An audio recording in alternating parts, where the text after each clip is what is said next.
Hi guys! Welcome to Hong Kong. So, we're here now at the Sham Shui po kung saan po dito marami talagang mga taong dumadag sa dito para mamimili ng mga kung ano-ano. Just nandito po sa aking likuran po ang mga naggagandahang mga bags for women.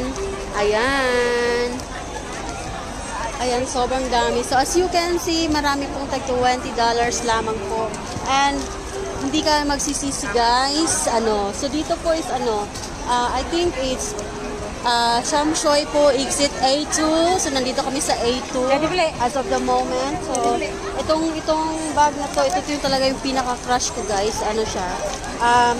Leather kasi yan siya. So, leather yan siya, guys. Mura lang siya, but the quality is very good. So, sa mga magbabalak mag-business, so nice po itong for start up the business. Good quality and low cost for the business.